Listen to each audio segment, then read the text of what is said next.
هغه کم کلمات دي چې څوک د یو مریض د پوښتنې په موقع باندې وکړه ووایي نو نبی علیه السلام مبارک فرمایي چې د دې کلماتو په برکت سره به هغه مریض ته الله د دغه مرض نه څه ورکیږي شفا به ورته ورکړي. راځئ محترمو چې دا مختصر او آسان کلمات زده کو. بله دا ده چې د مریض په پوښتنه باندې چې الله تا ته څه درکوي په دنیا کې او په آخرت کې نو مختصر هغه واوره چې زړه ته دی اطمینان راشي او عمل پې وکړي او دا ثوابونه او برکتونه څه کیږي حاصل کی. ګوره جی حدیث مبارک کی راځي نبی علیہ السلام فرمایي چې څوک د یو مریض پوښتنې له لاړ شي او د هغه اجل لا راغلی نه دی یعنی د مرګ حالات لا نه دي شروع نیټې لا نه ده پوره شوې د مرض په حالت کې دی او وکړه ته د ځان سره دا کس دا کلمات وی اسأل الله العظیم رب العرش العظیم ان یشفیک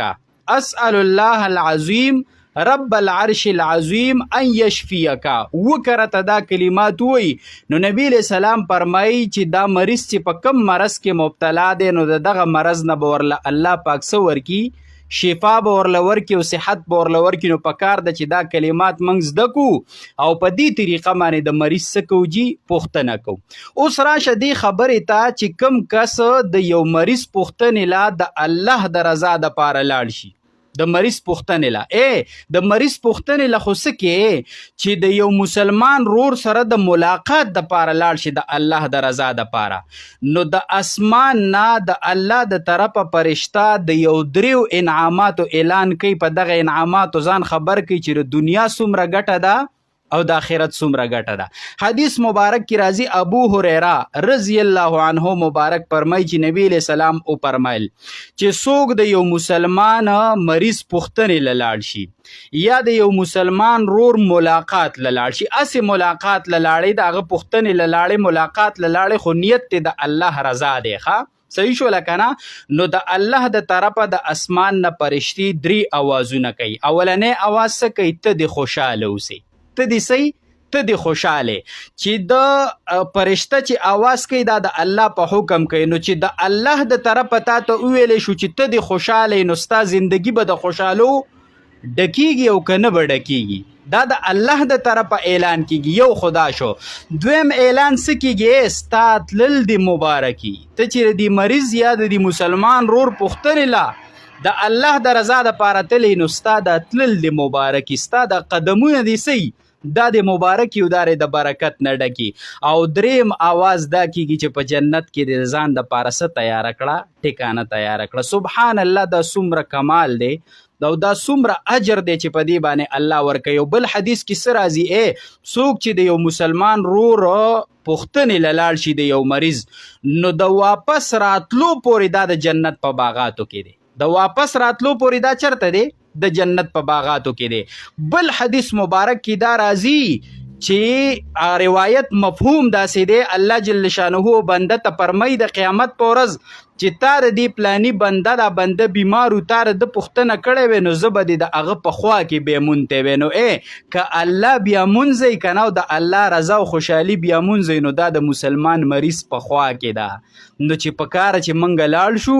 هغه آداب و لحاظ وساتو د مریض پوښتنه وکړو دا کلمات ویو الله به د دنیا او د آخرت اجرونه هم راکړي او مریض ته به الله څه ورکړي صحت ورکړي او که دا خبرې نورو مسلمانانو ته ورسوو هغوی پې عمل کی نو زمونږ او ستاسو د پاره به صدقه جاریه او د اجر خبره وي. وصلی الله علی النبی الامین. د سفر میاشت شروع د اسلامی دویمه میاشت ده او وی چې په حدیث مبارک کی راځي نبی علیہ السلام فرمایلی دی من بشرنی بخروج سفره چا چې د سفر د میاشتې د وتلو د ختمېدلو زیری ما ته راکو چې یعنی د سفر میاشت ختمه شوه نو بشرته بالجنه نو زه به دې کس ته د څه زیری ورکمه د جنت زیری به ورته ورکمه. یعنی د سفر د میاشت دوی وی چې دومره بې برکته ده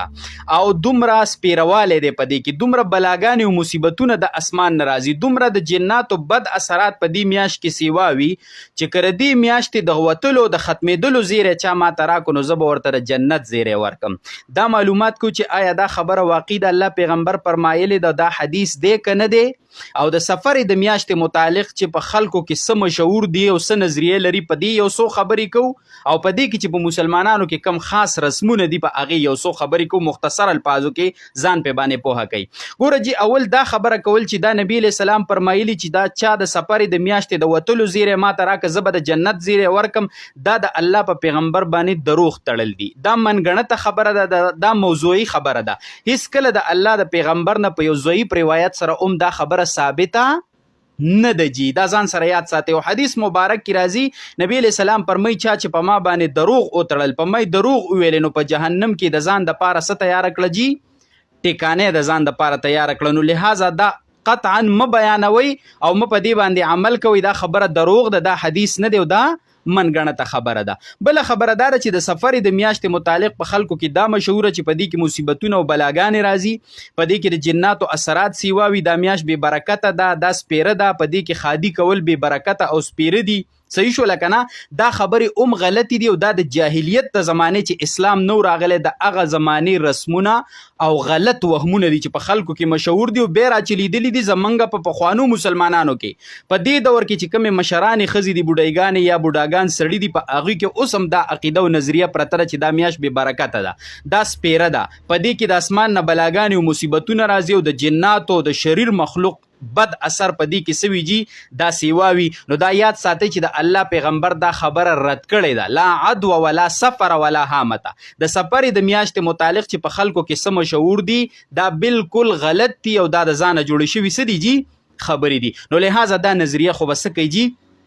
دا به ختمه کوي. دویمه یو خبره په دې سفر په میاشت کې یو رواج په مسلمانانو کې دی چې لور خور په دې میاشت کې راشي نو دوی ورله چوري کوي. زمونږ پښتانه ورته چوري وایي، دا خواږه وړه پاخه کې بې میده کې په دې کې سپلي ملي کوپرې دا پکې واچي او وایي دا په دې میاشت کې بیبیانو کړې ده. نو ګوره او دې میاشت پسې خاص کې د عبادت په نیت کوي، نو چې دې میاشت پسې د خاص کړو د عبادت په نیت دی وکړو، په دې خیال دی وکړو چې دا بیبیانو کړې وه، دا بدعت وګرځېدو، دا سخت ګناه وګرځېده. هسې خو چوري هر ټیم کولی شي. دا خو د لور خور سره احسان دی، نیکی دا، تحفه ده، یو ګفت ورله ته ورکوې چې ستا د کور یې هغلته ویسي او په خلکو یې مخوري او په خپله یې مخوري. خو تا دا کار ګناه د څه د وجې نه وګرځوله؟ د دقه وجې چې ته یې دا بیبیانو کړی، چې ته یې بیبیانو کړی دا خو تا د سنتو نه ثابته کړو، سنتو نه خو دا ثابته نه ده. دې میاشت پسې خاص کول او د عبادت په نیت کول دا سخته ګناه ده، بدعت ته او سخت په سړی ګناهګاریږي. د عبادت په نیت یې مه کوه، یو رسم او رواج دی، لور خور سره نیکي کې وکړه ورسره ټیک ده، شاید چې الله په اجر هم درکړي. خو په دې میاشت پسې خاص کول او د عبادت په نیت کول او دا خبره کول چې دا بیبیانو کړې وه په دې میاشت کې، نو دا خبره غلطه ده. دا څو ضروري مسایلو د سفر د میاشتې متعلق نورو مسلمانانو ته هم ورسوئ چې اصلاح راشي. زمونږ او ستاسو دپاره به د اجر خبره وي. وصلی الله علی النبی. دا کم مومن دی چې نه د شپې تهجد کوي او نه د ورځې نفلي روجې نیسي، خو یو عمل پکې داسې دی چې د هغه عمل په وجه باندې دته د روجو نیونکي او د تهجد گزار ثواب ملاویږي او هغه درجه او مرتبه ورته ملاویږي. راځي چې معلوم کو چې دا چرته ډیر ګران او مشکل عمل دی که نه آسان عمل دی. نو حدیث مبارک کی راځي د ابو داود شریف حدیث دی، نبی کریم صلی الله علیه وسلم مبارک او فرمایل چې بشک مومن بیامومی د خپل ښکلي اخلاقو د وجې نه درجه د صائم او د قایم، د هغه کس درجه او ثواب د ښکلي اخلاقو والا مومن ته ملاویږي چې کم کس د شپې تهجدو ته پاسي او د ورځې نفلي روجې نیسي. ګوره دا آسان عمل دی، د هر چا د خپل لاسه دی چې انسان خپل اخلاق څه کیږي دا ښکلي کړي، خپله ژبه کنټرول کړي. مومن د ده نه په اور کې نه وي ولاړ د ده د ژبې د وجې نه، د ده د بدو اخلاقو د وجې نه خلک دا نه وایي چې دا بد اخلاقه دی مجلس ته بیا را روان دی دا ولې راځي، یا ښه شوه چې د دې مجلس نه دا پلانکې لاړی دا ډېر بد اخلاق دی او مؤمنان ترنه کرکه کوي د بدو اخلاقو د وجې نه. نو ښکلي اخلاقو کمال وګوره، که تا ته د شپې د تهجدو موقع میلاو نه شوه، د ورځې د نفلي روجې موقع میلاو نه شوه، خو د ښکلي اخلاقو د وجې نه په حدیث سره ثابت شو چې تا ته الله دا اجر او ثواب او دا درجه څه کوي جي دا درکوي. بل حدیث مبارک کې څه راځي چې دا صدقه ده چې ته د یو مسلمان رور سره بوجه طلق په کولا او تندي باندې څه وکړې ملاقاتو کې په رون تندي باندې د مسلمان رور سره څه وکړي ملاقاتو کې دا صدقه ده او د صدقې د برکت نه خو خبرې یو حدیث کې راځي چې صدقه مصیبتونه وخي پتا یو مصیبت را روان دی یو آفت را روان دی یو بیماری را روانه ده یو بلا را روانه ده او تا د الله په نوم باندې د الله د رضا دپاره صدقه ورکړه نو دا مصیبت را مخکې کېدی نشي دا صدقه پې ور مخکې کېږي دا د مصیبت د مخکې نه دپه کوي دا بلا د مخکې نه څه کوي دپه کوي دا مرض د مخکې نه څه کوي دا دپه کوي او بل حدیث مبارک کې راځي چې صدقه چې دا تطفئ غضب الرب او کما قال علیه السلام د الله غصه مړه کوي ښه الله تا ته په قهر و غضب کې دی په غصه کې دی او تا د الله په نوم باندې صدقه ورکړه په دې د الله غصه مړه کېږي سبحان الله او دقه حدیث کې بل څه راځي وتدفع میتة السوء او کما قال علیه السلام بد مرګم دپه کوي کم کس چې صدقه ورکوي دله به بد مرګ نه راځي دا به په بد مرګ سره نه مړ کېږي په خراب مرګ سره به دی نه مړ کېږي نو سوچ کوه دا د صدقې برکت دی او دا د صدقې کمال دی او صدقې ثواب تا ته په څه میلاویږي د کوره راووتې د ګاونډي سره د مسلمان رور سره د یار دوست سره د عام مسلمان سره ته په داسې طریقه ملاقاتو کې چې ستا تندی ورته کولاو وي او ستا اخلاق ښایسته وي او مزاج دې نرم وي صحیح شو لکه نه نو تا ته په دې باندې الله څه درکوي د صدقې ثواب درته درکوي نو لہذا پکار ده چې موږ اخلاق ښکلي کو او د شپې د تهجد او د ورځې د نفلي روجې ثواب څه کوجي هغه حاصل کو او د نورو مسلمانانو تم ورسو نو دا به زموږ او ستاسو دپاره د اجر خبره وي وصلی الله علی النبی